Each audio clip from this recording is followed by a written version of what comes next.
Hello guys, welcome to Soyal verse. Finally కల్కి 2898 release అయిపోయింది. Movie చూసాక నా ఒపీనియన్ చెప్పాలంటే సూపర్ ఉంది భయ్య. నాకైతే చాలా నచ్చింది మూవీ. స్టోరీ విషయానికి వస్తే ఇది మహాభారతానికి సీక్వెల్ అనుకోండి. ఇంకా ఎంతకంటే చెప్తే స్పాయిలర్ అయిపోద్ది. ఈ మూవీలో ఫస్ట్ హాఫ్ సెకండ్ హాఫ్ గురించి చెప్పాలంటే ఫస్ట్ హాఫ్ లైట్గా మీకు ల్యాగ్ అనిపిస్తుంది. ఆ దిశ పట్టాని సీన్స్ అయితే నాకు అనవసరం అనిపించింది.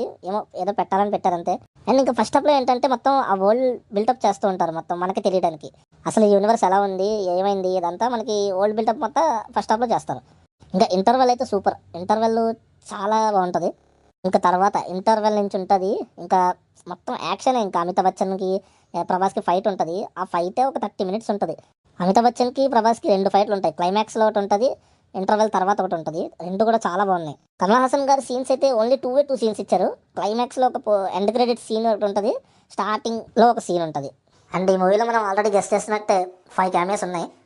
కానీ ఒక 2 క్యామియోలు మాత్రం నాకు హైప్ గురించి పెట్టాడు అనిపించింది అంతే. ఇక యాక్టర్స్ పర్ఫార్మెన్సెస్కి వస్తే అందరూ సూపర్ చేశారు. వాళ్ళ వాళ్ళ రోల్స్కి కరెక్ట్గా 100% ఇచ్చేశారు. ఇంకా ఆ దిశ పట్టాని ఒక్కతే కొద్దిగా ఓవర్ చేసింది అనిపించింది. మిగతా వాళ్ళందరూ బాగానే చేశారు. మెయిన్గా మాట్లాడుకునే క్యారెక్టర్ ఏంటంటే అశ్వత్థామ. ఆ రోల్కి ఇచ్చి పడేశారు ఇంకా అమితాబ్ బచ్చన్ గారు. ఈ మూవీలో మెయిన్గా ప్రభాస్ కంటే ఎక్కువ స్కోప్ అశ్వత్థామ మీదే ఉంటుంది, అమితాబ్ బచ్చన్ గారి మీదే ఉంటుంది. అండ్ క్లైమాక్స్లో ప్రభాస్ క్యారెక్టర్కి లాస్ట్లో ఒక పాయింట్ని రివీల్ చేస్తారు. అదైతే సూపర్ అబ్బా. ఇంకా ఓవరాల్గా మూవీకి నేను ఇచ్చే రేటింగ్ 4/5. ఈ మూవీని మాత్రం మీరు ఖచ్చితంగా థియేటర్లోనే చూడాలి. అదైతే అస్సలు మిస్ అవ్వదు.